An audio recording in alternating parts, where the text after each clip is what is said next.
17 April 2026 રોજના અનુક્રમમાં આપણે આ રામાનુજાચાર્ય કૃત વ્યાસસૂત્રનું શ્રી ભાષ્ય જે છે તે જોઈ રહ્યા છે. આજે અમાસ છે, ચૈત્ર મહિનાની અમાસ.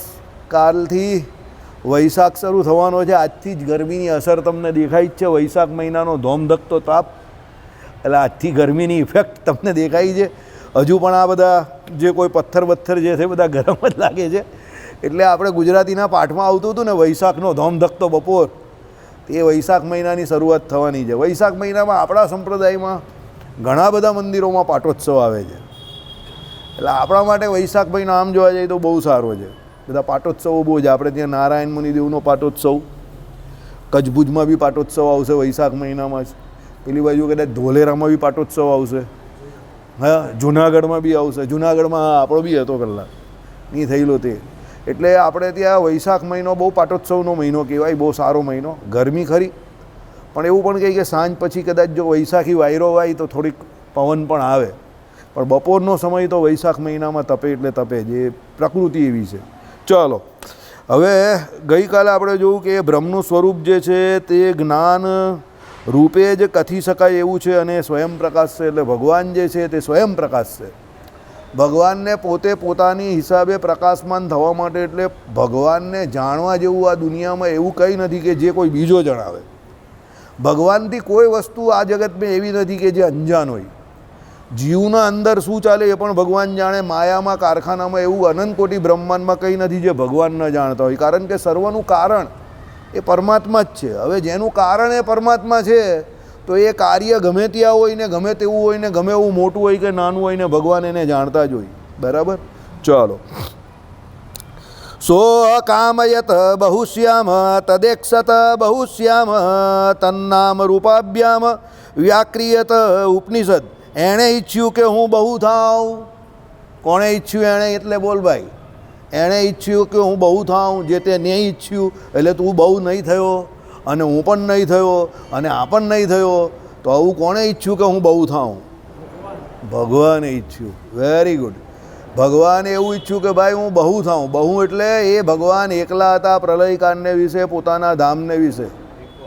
એટલે ભગવાને શું સંકલ્પ કર્યો કે ભાઈ એક એવો હું બહુ રૂપે થાઉં. ભગવાનને પણ લીલાવત્તુ કૈવલ્યમ, લીલા કરવા માટે આ લોકમાં, આ લીલા વિભૂતિમાં અવતાર ચરિત્ર કરવા માટે ભગવાન પોતાના મુક્તોને, ભક્તોને અહીંયા લઈને આવે છે.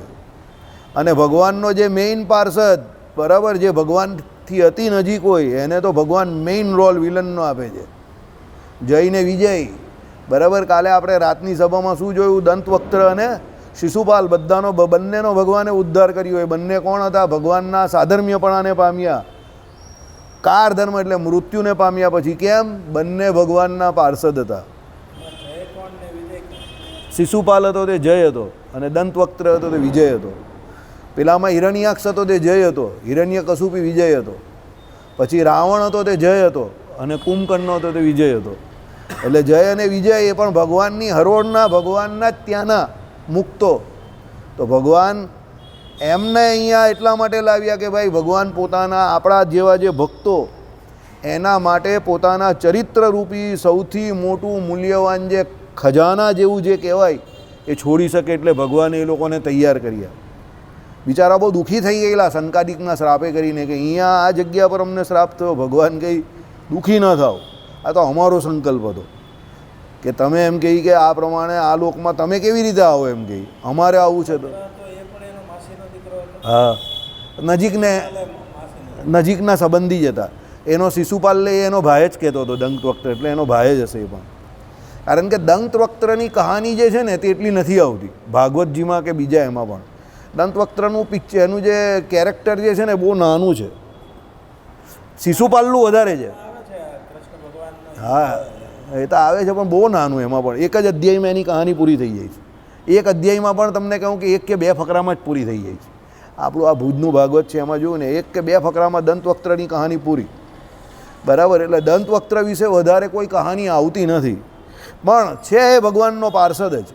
એટલે ભગવાન પોતાના જે મુક્તો કે પાર્ષદો એને પોતાની સાથે એટલે જ લાવે છે કે ભગવાન અહીંયા ચરિત્રો કરી શકે. બરાબર. એટલે એ ચરિત્રો દ્વારા ભગવાન પેલું ચાલુ કરી દે દીકરા. અરે એમાં જીવડા તો નથી અહીંયા. ચાલો હા ભાગી ગયા. ચાલો આવી જા ભાઈ, બેસી જાઓ શાંતિથી. એટલે આ પ્રમાણે ભગવાન આપણા માટે ચરિત્રો કરવા માટે આ બધી ટીમને લઈને આવે. શ્રીજી મહારાજ પણ આવેલા તો 500 પરમહંસને લઈને આવેલા ને, બરાબર. એમાં ત્યાગી હતા, ગ્રહસ્થ હતા, બધા હરિભક્તોને ભગવાન લઈને આવે. એટલે શું છે કે ભગવાન જ્યારે અહીંયા સપાર્ષદ ચરિત્રો કરે, કે ભગવાનના જે સલીલ ચરિત્રો અમુક જે છે તેમાં ભગવાનના પાર્ષદો ભગવાનની જોડે હોય. નાના હોય ત્યારે પેલો વેણી, પછી પેલો માધવ ને આ બધા ભગવાનના મિત્રો જોડે ભગવાને છપૈયામાં લીલા કરી. પછી શ્રી કૃષ્ણ અવતારમાં ભગવાન હતા તો પેલો શ્રીધામ ને આ બધા જોડે ભગવાને ત્યાં લીલા કરી. ક્યાં? ગોકુળને વિશે લીલા કરી. તો ભગવાન પોતાના ભક્તોને લઈને જ આવે છે અહીંયા, અને એની જોડે લીલા કરે ને પછી બીજા જે ભક્તો હોય એના પછીની પેઢીના એ લીલા ચરિત્રો ગાય ભગવાનના મિત્રો જોડે. એટલે ટીમ વર્ક તો ભગવાનનું પણ હોય જ છે.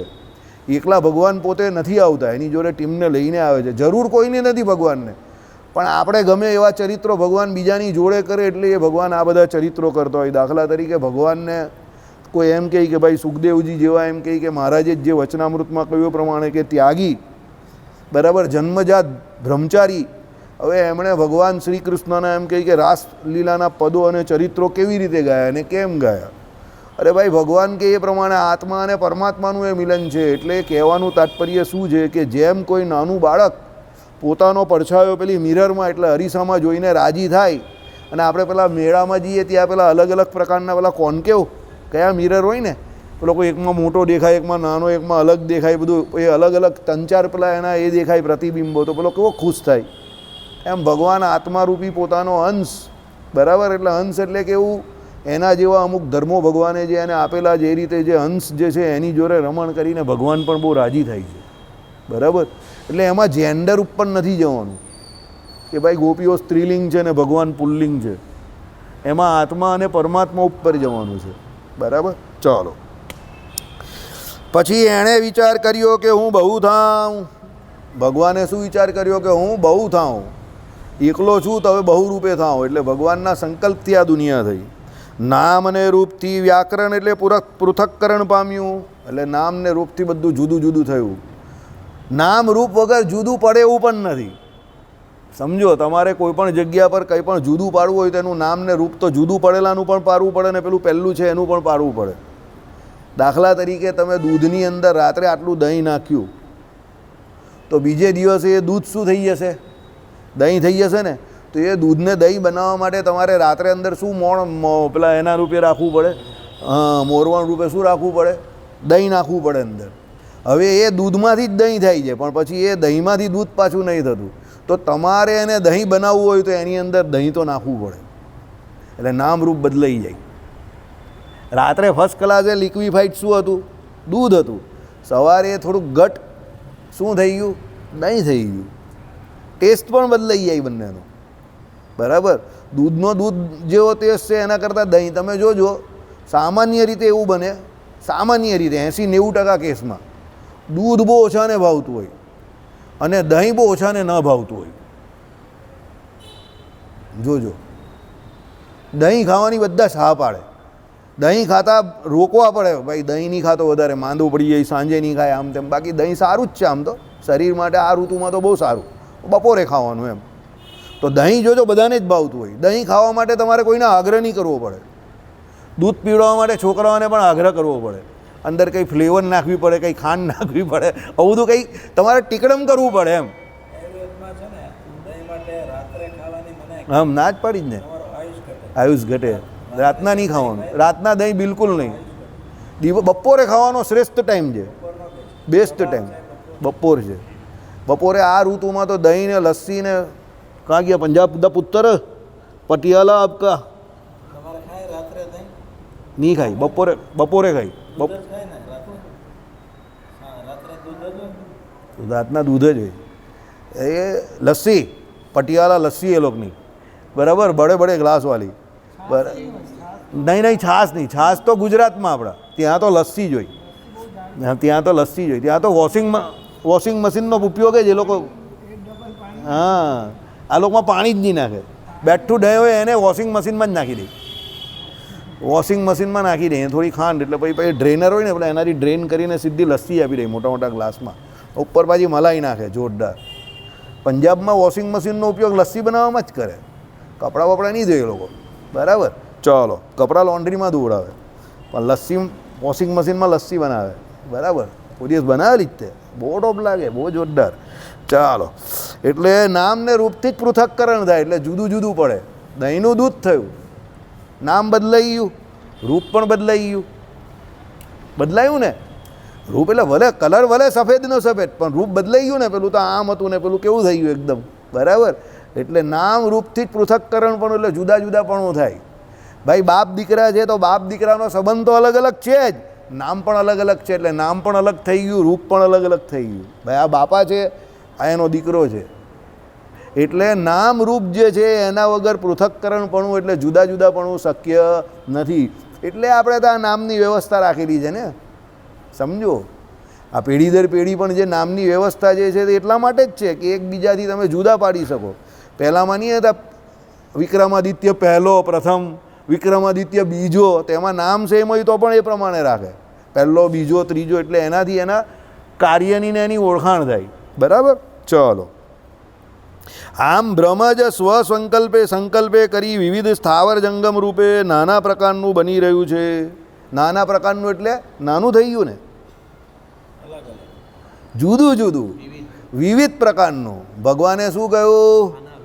નાના પ્રકારના, નાના પ્રકારના એમ કહે કે દેશની હરિભક્તોની સભા ભરાઈને બેઠી. તો નાના એટલે કંઈ બધા દેશ નાના નાના નહીં, નાના એટલે જુદા જુદા, અલગ અલગ. ચલો, એટલે શું છે? સ્થાવર જંગમ રૂપે. સ્થાવર એટલે કેવા? બોલ ભાઈ જયપ્રાજી. સ્થાવર એટલે કેવા? સ્થિર. અને જંગમ એટલે ફરતા હરતા ફરતા આપણા જેવા, બરાબર.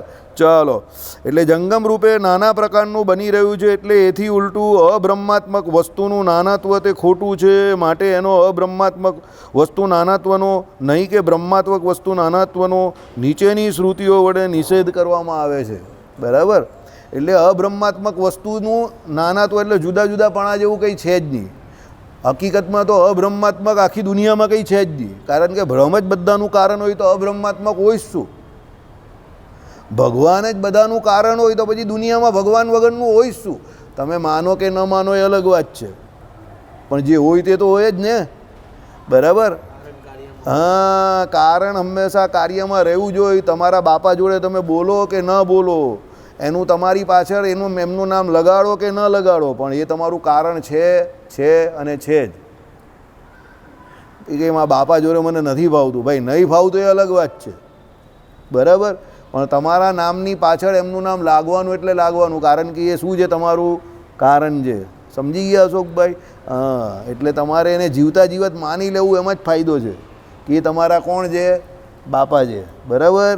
ચાલો, તને તો ફાયદો જ ફાયદો છે, બરાબર. ચાલો, હશે છે પાછું, અને હસવું હોય જાય તો પછી હા, તમને લોકોને બહુ હસવું જ બહુ આવે, એમાં ફાયદો જ ફાયદો છે ને. તો હવે આગળ મૃત્યો સમૃત્યુર્માપ્નોતિ ય ઇહ નાનેવ પશ્યતિ નેહ નાનાસ્તિ કિંચન, બરાબર. યત્ર હિ દ્વૈતમિવ ભવતિ તદિતર ઇતરમ પશ્યતિ યત્ર ત્વસ્ય સર્વમાત્વે ભૂત યત તત્કેન કમ પશ્યેત તત્કેન કમ વિજાનીયાત. એટલે હવે એનો અર્થ સાંભળો. તે મૃત્યુથી પામે છે જે અત્રે નાના અનેક જેવું જુએ છે, બરાબર. એટલે શું? તે મૃત્યુથી પામે છે જે અત્રે નાના અનેક જેવું જુએ છે. અત્રે કાંઈ જ નાના નથી. જ્યાં દ્વૈત જેવું થાય છે ત્યાં બીજો બીજાને જુએ છે. જ્યાં એને સર્વે આત્મા જ થઈ ગયું હોય ત્યાં સા વડે સેને જાણે. એટલે કહેવાનો મતલબ શું છે? જ્યાં દ્વૈત હોય એટલે જ્યાં બે પણ હોય તો કોઈ એક બીજાને જુએ કે બીજો બીજાને જુએ. પણ આ તો આત્મા ભ્રમ જ બધાની અંદર રહેલું છે, તો કોણ કોને જુએ? તો ભગવાન જ ભગવાનને જોઈ રહેલા છે. ટૂંકમાં કહેવાનું તાત્પર્ય એવું છે કે જગતમાં કંઈ પણ અબ્રહ્માત્મક છે જ નહીં. તમે આ ભાઈને જો કે આ ભાઈ તમને જોઈ, પણ વસ્તુતા તમારી અંદર રહેલું બ્રહ્મ આની અંદર રહેલા બ્રહ્મને જોઈ રહેલું છે. આ તો બાહ્ય દેખાવ છે, બાહ્ય પ્રકારનો વ્યવહાર સાચવવાનો છે કે ભાઈ આ આત્મા અલગ છે, આ આત્મા અલગ છે, આ શરીર અલગ છે, આ શરીર અલગ છે, અને આ તમારા બંનેની ઇન્ડિવિજ્યુઅલ મેટર છે. પણ જ્યાં ભગવાન વચ્ચે આવે ત્યાં no matter is individual matter. બરાબર? પેલો કોઈ ફિલ્મમાં બહુ મોટો વિલન હોય તો બેઠેલો હોય ને, અને બે જણા લડતો હોય ને પછી કહીને એ અમારા અંદરૂની મામલા है, ત્યારે પેલો વિલન શું કહે આવીને, यहाँ पर तुम लोग जहाँ पर ये सब कर रहे हो यहाँ पर कोई भी मैटर इंडिविजुअल नहीं होता, यहाँ पर हर मैटर किसका मैटर होता है એમ કરીને એનું નામ બોલે. પછી સમજી ગયા? આ ભગવાન જે છે તે સૌથી મોટા ખતરનાકમાં ખતરનાક કોણ છે? હીરો છે. એના સિવાય દુનિયાની પોસિબિલિટી, શક્યતા જ નથી. એટલે ભગવાન શું કહે, તમારી આમ ભલે કર્મની ઇન્ડિવિજ્યુઅલ મેટર હશે અને તમારા બધાને કર્મ ફળ પ્રદાતા તરીકે હું બધાને ફળ ભલે અલગ અલગ આપું છું. કોઈ સુખી, કોઈ દુઃખી, કોઈ સ્થાવર, કોઈ જંગમ કે જે કંઈ હોય તે, કોઈ દેવ, કોઈ મનુષ્ય, કોઈ પશુ પક્ષી, એ અલગ વાત છે. પણ જ્યાં તમારી અંદર રહેલા મારી વાત આવે ત્યાં હું તો બધામાં સરખો જ. સમજી ગયા? એટલે હું તો ખરું જ, તમે હોવ કે ન હોવ એની જોડે મને કોઈ નિસ્બત નથી. કેમ? એ સર્વનું કારણ છે. એટલે કારણ તો હંમેશા રહેવાનું ને રહેવાનું જ. બીજ જે છે એમાંથી મોટો વડલો થઈ જાય, પછી એ વડલાની કોઈ એક બાજુની સાઈડ પડી જાય, બે ચાર દાખડી ઉખડી જાય, આ તે ગમે તે થાય, પણ પેલા બીજને કારણે પેલો વડલો આટલો નાનો પણ બચેલો હોય તો તમે એવું ન કહી શકો કે એનું કારણ જે છે તે ચાલ્યું ગયું. કેમ? કારણરૂપી એ બીજ જે છે તે તો અંદર છે જ. આજુબાજુના દાખલા, પાંદડા, ફળ, ફૂલ ભલે નીકળી ગયા પણ પેલું કારણ રૂપેનું બીજ તો અંદર રહેલું જ છે. સમજો? તાત્પર્ય ભગવાન આ જ કહે છે કે ભાઈ તમારા ગમે એટલા રૂપ બદલાઈ જાય, તમારા ગમે એટલા નામ બદલાઈ જાય, તમારી આખી એમ કહી કે શું જાતિ બદલાઈ જાય, કે દેવમાંથી મનુષ્ય, પાતાળમાં વ્યક્તિ છે ત્યાંના વ્યક્તિ તમે બની ગયા, બધું તમારું ઉપરથી નીચે ટ્રાન્સફર થયા કરે તમારી પોતાની. પણ અંદર રહેલા ભગવાન જે છે સામાન્ય કારણ તરીકે રહેલા, કોમન ફેક્ટર તરીકે, એ કોઈ દિવસ ચેન્જ થતા નથી. એટલે આમ વસ્તુતાએ આપણે જોવા જઈએ તો આ બધું ભાડા પટ્ટાનું આપણે મળેલું છે આપણા કર્મે કરીને. આપણું પરમેનન્ટ કંઈ છે જ નહીં. આજે આપણા સુકૃતને કારણે આપણે બધા સુરતમાં રહેનારા કે ગુજરાતમાં રહેનારા સુખી દેખાઈએ છીએ, પણ જો અહીંયા રહીને પણ પેલો કુકર્મ કરે તો પછી આવે એનો કોઈ એવી જગ્યા પર જન્મ જ્યાં 20 કિલોમીટર ચાલવું પડે આમ ને 20 કિલોમીટર આમ ચાલે, ત્યારે માંડમાં એને એનો રોટલો મળી રહી ને અહીંયા આપણે 20 મિનિટ દૂર જવાનું. બાપા કે પપ્પા ગરમીમાં તમે મને કાં ત્યાં સુધી મોકલો છો? બાપા કે 20 મિનિટનો તો રસ્તો છે, 20 મિનિટનો રસ્તો છે પપ્પા. પેલો આપણો એમ કે સુરતી લાલો, બરાબર? કેમ કે અહીંયા સુખી છે પૂર્વના કર્મને કારણે. પેલો બિચારો 20 કિલોમીટર પર્વતીય પ્રદેશમાં ચાલતો ચાલતો રોજીરોટી માટે સવારે જાય અને પાછો 20 કિલોમીટર આવે. હમણાં જ એક યુટ્યુબ પર હું એક પ્રોગ્રામ જોતો હતો હિમાચલમાં કે કોઈ જગ્યા પર, તો એક ગામડાને વિશે બધા રહેતા હતા, તો નીચે એક મેઇન સેન્ટર હતું. તો મેઇન સેન્ટરમાં પેલો દુકાન ખોલને બેઠેલો, તો પેલા એને તરત ખબર પડી ગઈ કે આ દુકાનવાળો રહેતો ભલે ઉપર ગામડામાં જશે. એટલે એને પૂછ્યું કે આપ રહેતે કા હો? ઉપર રહેતે હો ને? પેલો કે હા. તેમ કે રોજ સુબહ यहाँ पर आता हूँ, शाम को निकल जाता हूँ. એટલે 20 કિલોમીટર રોજ ચાલતા આવવાનું ને. હવે એ જ 20 કિલોમીટરની મુસાફરી કરવા માટે પેલો યુટ્યુબર હતો ને તે બહુ નાટક કરતો હતો. દેખીએ યહાં પર ये है, देखिए यहाँ पर ये है, ને આપણે યુટ્યુબમાં 10-15 મિનિટ ખાઈ ગયેલો, હેરાન કરી નાખેલા. મેં કહું આને પહેલાં નીચે પહોંચાડતો ગોપાલ, આ બહુ હેરાન કરે છે. પેલા લોકો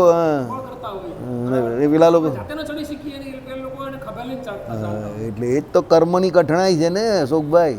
વિડીયો બનાવ્યો હતો, તમે જુઓ 4 માણસ એક ઘરમાં કે એક પરિવાર હાથે નહીં લખતા હોય, ચાલી શકતા કે જીવી શકતા, પણ આ 4 માણસો એનું પેટ પાડવા માટે એક દોરાવાળ ડગલું આપવા શું ન થવા દે. નીચે ગમે તેવો રસ્તો બદલાય, ખવાડવાનું કાંઈ ન થવું જોઈએ, ઉપર બેઠો હોય ધ્યાન રાખીને ચાલે છે. પગ પહોળાય એટલે મળાય તૂટી જાય, ગમે તો થાય, ઉપરવાળું કાંઈ ન થવું જોઈએ. એના ભાઈ ખાલી એ જ તો છે જ ને. મોરારી બાબુ શું કહે છે? રાતે 12 વાગે નીચે ઉતરો ને તો મેં જોયું એ લોકો જે તડકતા હોય ને પગ કળે ગાંજો અને દારૂ પીને સૂતા હોય પણ પગ તૂટતું હોય એટલે પછાડતા હોય ટાંટિયા, અને એ દિશા બહુ ખરાબ હોય એની. એને મેં અમુકને માર કર્યું ને, પહેરવા કપડાં નહોતા, મેં એકને ખાલી શર્ટ આપ્યો ને પહેરવા, તો ખુશ થઈ ગયું કે ભાઈ યાર મારે સરસ મજાનો શર્ટ પેન્ટ નહીં આવ્યો. તમે આ જ બહુ ભૂલ કરો. તો તમને યાદ ન હોય કહેતા તમે ગોપાલભાઈ પેન્ટ આપી દો. ગોપાલભાઈ હતો ને તો પેન્ટ આપી દે. પેન્ટ આપતો પણ તમારો આપતે એનો નહીં આપતે. હા ચાલો હવે એ જ એક દુનિયાની કઠણાઈ છે. 80 કિલોની ગુણ જે લઈ શકે છે તે ઉચકી નહીં શકતો, જે ઉચકી શકે છે તે લઈ નહીં શકતો. આ જ ભાઈ બહુ મોટી છે કરામત. આ જ કર્મની કઠણાઈ છે. એટલે ભગવાન અહીંયા એ જ કહે છે, ભાઈ બેટા ધીરી બાપુરિયા જ્યાદા ઉડને કા નહીં. આ બધું ભાડા પટ્ટાનું છે. તારા કર્મ પ્રમાણે મેં તને અત્યારે આપેલું છે. જો હકનો ન રહેશે અને આડો તેડો ચાલશે તો આ અશોકભાઈએ કહ્યું એ પ્રમાણે તેરા બી સ્ટોરી એસે ही कहीं पर कोई सुनता होगा कोई सुनाता होगा. બરાબર. એક દ્રશ્ય એવું જોયું હતું કે આટલે ખાલી 2.5 કે 3 ફૂટ જગ્યામાં જ એનો ધંધો કરતો હતો. એમાં એને રહેવાનું, ખાવા પીવાનું અને બધું અંદર જ હતું. મેં કીધું જો આની અંદર માણસ સુખી રહી શકતો અને નીકળી કાઢી શકતો હોય તો આપણે મોટા મોટા બંગલામાં હું કરતા દંપ ખાડા કરીએ. મેં તમને શું કહ્યું, બધી કર્મની વાત છે. એટલે તો આજે શાસ્ત્રીજી મહારાજે પણ શું કહ્યું કે આપણે વર્ષોથી જોઈએ છે કેટલા લોકોને આપણે મૂકી આવ્યા સ્મશાનમાં. આપણે બધાને ખબર છે કે એની જોડે એના કર્મો જ જાય છે, પણ તો પણ પછી આપણે આપણા ગોરખ ધંધા છોડીએ નહીં તો આપણા જેટલા મૂર્ખ કોણ.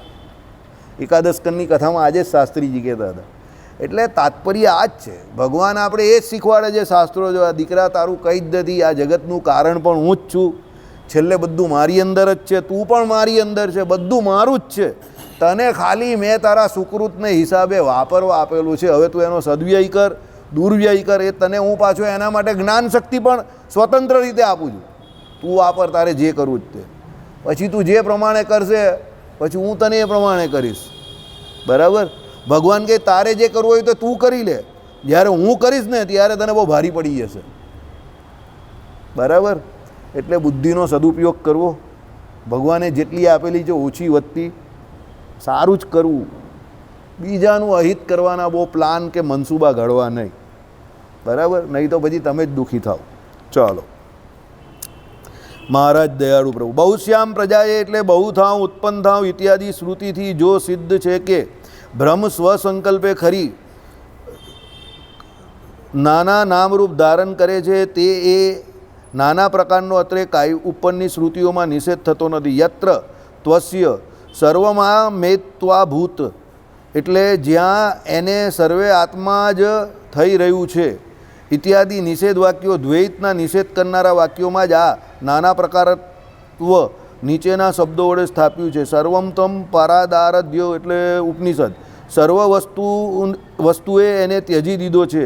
જે આત્મા વિના અન્યમાં સર્વેને જુએ છે તે આ મોટો ભૂત એટલે સત વસ્તુ પરબ્રહ્મનું ઋગ્વેદ એ અને યજુર્વેદ નિસ્વહસિત છે. સર્વનો અને ઋગ્વેદાદિકનો અર્થાત રૂપ અને નામનો અત્રે તદ્દન નિષેધ કરવામાં આવ્યો નથી, બલ્કિ પ્રતિપાદન કરેલું છે. એ બ્રહ્મના કાર્ય છે અને બ્રહ્મ સિવાય અન્યત્ર રહેતા નથી એટલું જ અહીંયા કહેલું છે. એટલે કહેવાનો મતલબ નામ અને રૂપ આ જગતમાં તમને જેટલું પણ દેખાય છે, જેટલા માણસો દેખાય છે, પશુઓ પક્ષીઓ જે કંઈ દેખાય છે એ બધાને બ્રહ્મના શરીર રૂપે કલ્પેલા છે. સંપૂર્ણપણે નામ અને રૂપનો નિષેધ અહીંયા કયો નથી આ ઋગ્વેદની શ્રુતિની અંદર. બરાબર. આ તમને અહીંયા એટલા માટે કહ્યું છે કે ઘણા લોકો એ નામ રૂપનો નિષેધ કરેલો છે ને બધું નિર્ગુણ છે, નિરાકાર છે એમ કરીને આવી શ્રુતિઓ તાકતા હોય એટલે એના માટે કહ્યું કે ભાઈ એવું નથી. શું કહ્યું ભાઈ? નિષેધ કોનો જે નામ રૂપનો નહીં કર્યો. નામ રૂપ છે, અલગ અલગ જુદા જુદાપણું છે, પણ એ બધું ભગવાનના શરીર તરીકે છે. સ્વતંત્ર આધિપત્ય, સ્વતંત્ર શું કહેવાય કે પોસિબિલિટી એટલે શક્યતા કોઈની નથી. બધાની જે કોઈ શક્યતાઓ અહીંયા રહેલી છે તે ભગવાનને આધીન જ રહેલી છે. બધાને ભગવાને નામરૂપ આપેલા છે. એ પોતપોતાના કર્મને અનુસારે આપેલા છે. હજુ સારા કર્મ કરે તો હજુ સારા નામરૂપ આપે. અને નામરૂપ તમારે છોડવો હોય અને એક પરમેનન્ટ તમારા નામરૂપ એટલે અક્ષરધામમાં મુક્તનું રૂપ હોય એ કરવું હોય તો ભજન કરી લેવું. એક જન્મ ભગવાન કંઈ મને આપી દેવું, એક જન્મ તમે મને આપી દેવું, ખાલી એક જન્મ, તમારું કામ બધું પૂરું. જાઓ. એક જન્મનો જુગાર છે આ. બરાબર. This is the gamble of only one birth. તમારો એક જન્મ આપી દેવું. 100 વર્ષ, 50 વર્ષ, 60 વર્ષ, 70 વર્ષ ભગવાનનું ભજન કરી લેવું, જોરદાર, ધારદાર, ભરાવદાર, બધું ભૂલીને. પછી ભગવાન કહે કે તારે કંઈ ચિંતા જ નથી. એટલે શાસ્ત્રોમાં જ્યાં જ્યાં નામરૂપનો નિષેધ કરેલો હોય ત્યાં નામરૂપ નથી એવું નથી કે ભાઈ જુદા જુદા બધા નથી, પણ સ્વતંત્ર રીતે નથી. આ બધા અત્યારના જમાનામાં બધા બહુ લોકોને આપણે કોઈ પણ જગ્યા પર ટીવીમાં કે કોઈ જગ્યા પર બધા એવી બધી ખાંસવાની વાત કરે, બધા આમામ છાતી અફારે ને આમામ કરે ને બધું એવું બધું કરે છે ત્યારે આપણે એમ થાય લોકોને દેહાભિમાન તો કઈ હદ સુધીનું વધી ગયું છે. કંઈ પણ થાય એટલે આમામ કરે ને તેમ કરે ને બધા કંઈ જબરું કરતા હોઈએ છે. ત્યારે આપણે એમ થાય કે આ બધાનું દેહાભિમાન તો જો કાં પહોંચી ગયું, શાંતિથી નહીં કરી શકે કામ. મને એમ થાય શાંતિથી પણ કામ થતું જ હતું ને, પહેલાં લોકો નહીં કરતા હતા શાંતિથી કામ, આરામથી જ કરતા હતા, થતું જ હતું. પછી ઉછળકૂદ આટલી બધી કરવાની કાં જરૂર છે? બરાબર. હવે એ શું છે કે શાસ્ત્રનું જ્ઞાન નથી એટલે કરતો હોય એ પ્રમાણે ના ઉછળકૂદ કરવા દેવું. ચાલો, કાર્ય અને કારણના સ્વભાવ વચ્ચે ભેદ ન હોય તેથી બ્રહ્મ અને સૃષ્ટિ વચ્ચે સ્વભાવ ભેદનું પ્રતિપાદન કરનારી શ્રુતિઓનો વચ્ચે એક રહ્યું, માફ કરજો. આ પ્રમાણે ચિત્ત અચિત અને ઈશ્વર એમના સ્વભાવ ભેદનું અને સ્વરૂપ ભેદનું પ્રતિપાદન કરતી સર્વે શ્રુતિઓનો અને કાર્યકારણ ભાવનો અને કાર્યકારણના અનન્યત્વનું પ્રતિપાદન કરતી સર્વે શ્રુતિઓનો અવિરોધ છે. અહીંયા સમજવાનું છે તમારે, કાર્યકારણ જે ભેદ જે છે તે વસ્તુતામાં કોઈ ભેદ નથી. સમજો, ભેદ કાં પડે છે એ સમજવાનું જ તમારે. ભેદ જીવ વચ્ચે ભેદ છે, ભગવાન તો અંદર રહેલા સેમ જ છે. એટલે કાર્યકારણનો ભેદ જે કયો તે ભેદ કયો તો અંદર રહેલા ભગવાન તો સેમ જ, પણ ભેદ કાં પડ્યો કે ભાઈ કારણ બહુ નાનું દેખાય અને કાર્ય બહુ મોટું દેખાય, એટલો ભેદ દેખાય તમને. હવે તમારી નજરમાં કારણ તો આવે નહીં, કારણ કે બહુ સૂક્ષ્મ હોય, નાનું હોય, પણ કાર્ય તમારી નજરમાં આવે કારણ કે મોટું હોય. વડલાનું બીજ આપણે કાં જોયું છે? અરે હોય તો બી નહીં દેખાય, એ તો બહુ નાનું હોય, પણ વડલો મોટો થયો હોય તો આપણે દેખાય. મોટું હોય ને અત્યારે વૈશાખ મહિનામાં બિચારો કોઈ ગરમીમાં શેકાતો હોય ને ત્યાં આવીને હાસ કરીને બેસે, એને હાસ થાય, પડછાયો મળે, છાંયડો મળે, ઠંડક થાય ને. સમજો, તો એ કારણમાં એટલો પ્રભાવ છે કે આવા મોટા કાર્યને એ શું કરી શકે છે? અંજામ આપી શકે છે.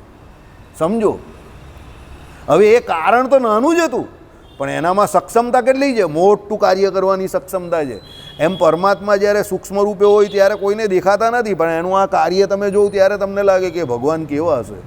આપણે જ જોઈએ તો ઉત્તરાખંડમાં, હિમાચલમાં ને આ બધી જે જોઈએ ઉપર મોટા મોટા પર્વતો, ઝરણા વહેતા હોય, નીચે નદી જતી હોય, આ બાજુ મોટા મોટા ઝાડ હોય, એ જંગલ હોય તો કેટલા કિલોમીટર સુધી એકલા જંગલ જ હોય. ત્યારે આપણે એમ થઈ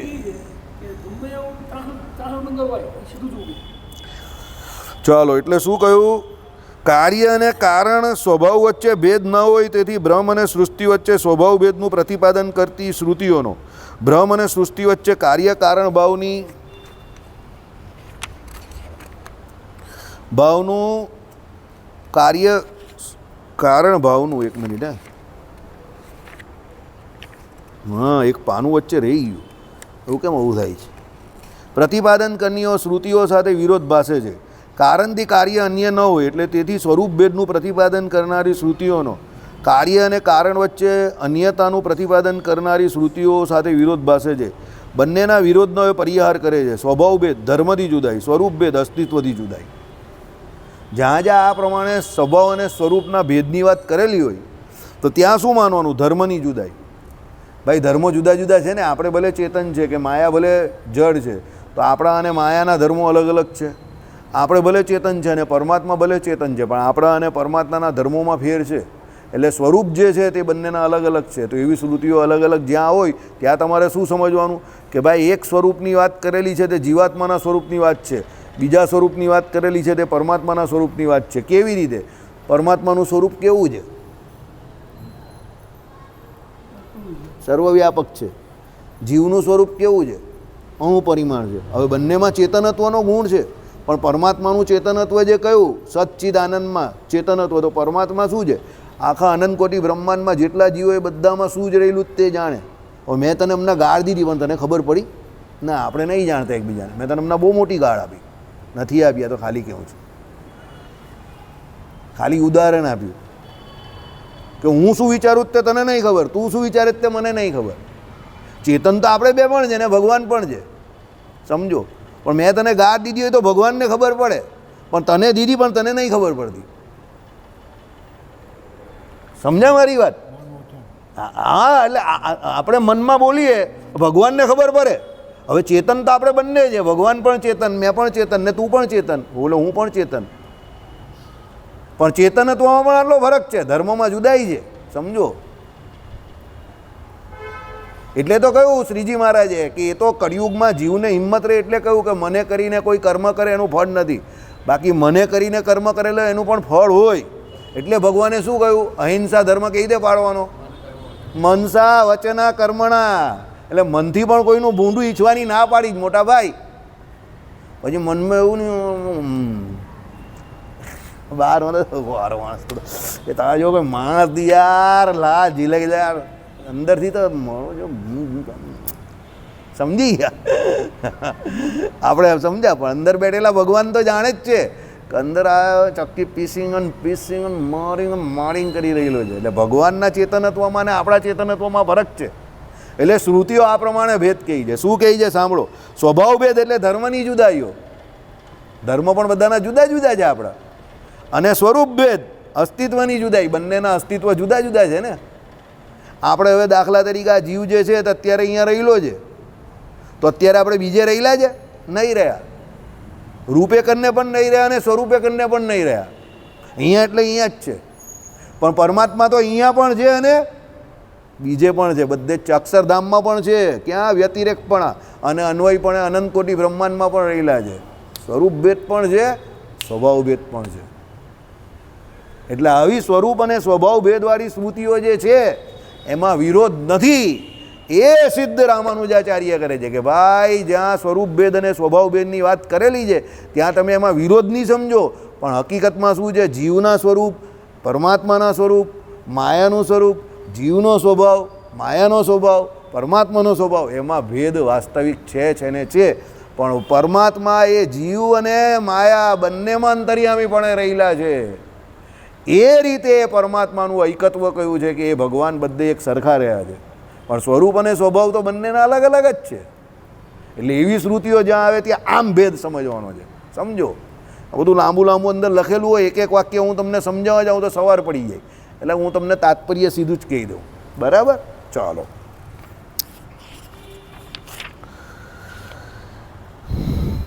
ચિત્ત, અચિત અને પરમાત્માનો સર્વદા શરીર અને આત્મભાવ સંબંધ છે. શું કહ્યું? ચિત્ત એટલે કોણ? બોલ. ચિત્ત એટલે કોણ? ચિમનભાઈ. ચિત્ત એટલે કોણ? ચિત્ત એટલે નહીં ખબર? વાહ. ચિત્ત એટલે કોણ? આત્મા. બરાબર. અચિત એટલે માયા. બરાબર. ચાલો. એટલે ચિત્ત એટલે આત્મા, અચિત એટલે માયા અને પરમાત્માનો સર્વદા શરીર આત્મભાવ સંબંધ છે. શરીર આત્મભાવ સંબંધ એટલે ચિત્ત એવો જીવ અને અચિત એવી માયા. એ બંને ભગવાનના શું છે? શરીર છે. અને ભગવાન એ બંનેના શું છે? આત્મા છે. એટલે ભગવાન એ બંનેનું શું કરે છે? નિયમન કરે છે, કંટ્રોલ કરે છે, એને ધારે છે એ ભગવાન. એટલે જીવ અને માયા કોઈ દિવસ કોઈ પણ કાળમાં સ્વતંત્ર નથી. એટલે આપણે એમ કે હું તો મારા મનનું જ ધાર્યું કરું. તારો બાપ તારા મનનું ધાર્યું કરવાનું હતું? આ મનનું ધાર્યું કોઈ કરી નહીં શકે, તું હું કોઈ કરી નહીં શકે. એ તો બધું આપણે લાગે એવું. બરાબર. અમારા નિલેશભાઈ છે ને, એમના શાળા છે, 60 વર્ષની ઉંમર, બંને છોકરા અમેરિકામાં છે. અરે ભાઈ અહીંયા ખુશ છે, સેટ છે બધું. તો ક્રિકેટ રમવા ગયા. તો ક્રિકેટ રમવા ગયા તો અહીંયા કંઈક દોડવામાં પ્રોબ્લેમ આવી ગયો. પડેલા તો નહીં પણ કંઈ પ્રોબ્લેમ આવ્યો. સીધા આપણા મિત્રને ત્યાં પહોંચી ગયા. બરાબર. હવે 2 દિવસથી આમ દોડતા હતા, એની જગ્યા પર હવે આમ છે. સમજી ગયા? મને કંઈ વાસુદેવભાઈ હવે ક્યાં સુધી અહીંયા? મેં કહું પહેલાં એ કેટલા કહ્યું? એ કે એણે 1.5 મહિનો કહ્યું છે. મેં કહું મલ્ટીપ્લાય બાય 2 કહી દેજો, એ મીઠી ગોળી દે ઈસને, કારણ કે એ મારો ફ્રેન્ડ છે. એટલે એ મીઠી ગોળી આપે. 1.5 મહિનામાં સારું થઈ જશે.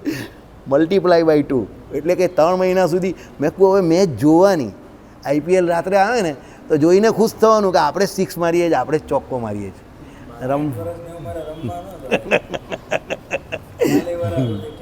બરાબર. એટલે પડ્યા પણ નહીં, નસીબદાર કે પડ્યા નહીં ભાઈ. બરાબર ને. અહીંયા કંઈક પ્રોબ્લેમ આ બાજી હાડકી અંદર ઘૂસી ગઈ બાજી. એ ચેતન મારો મિત્ર કે હાલા હાડકી અંદર ઘૂસી ગઈ, એવું તો કેવું દોડ્યો હતું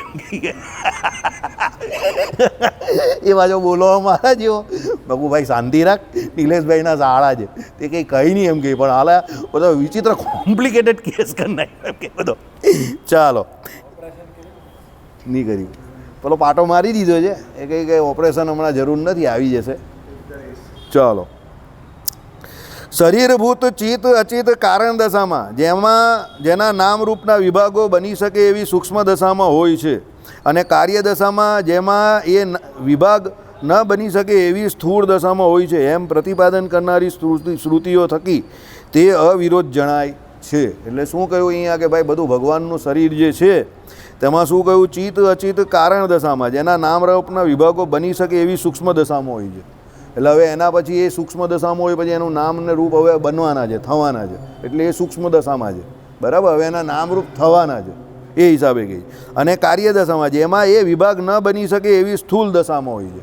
એટલે એક વખત થઈ ગયા પછી હવે આપણે તમને કીધું ને દૂધમાંથી દહીં થઈ ગયું, હવે દહીં થઈ ગયું પછી શું, પછી હવે એનું કોઈ વિભાગીકરણ નહીં થાય. દૂધ છે તે દૂધ છે, દહીં છે તે દહીં છે, એટલે હવે આગળ કંઈ થવાનું નથી એમ. બરાબર, એટલે એ પ્રમાણે એમ પ્રતિપાદન કરનારી શ્રુતિઓ થકી અવિરોધ જણાય છે. એટલે એ પ્રમાણે એમ કહી કે એનો અવિરોધ જણાય છે. આ પ્રમાણે અહીંયા વાત કરી છે. બરાબર, એટલે બ્રહ્મ અજ્ઞાનવાદને, ઔપાધિક બ્રહ્મ ભેદવાદને તેમજ યુક્તિ વિરુદ્ધ અને સકલ શ્રુતિ વિરુદ્ધ બીજા કોઈ વાદને કોઈ પણ રીતે અવકાશ દેખાતો નથી. હા,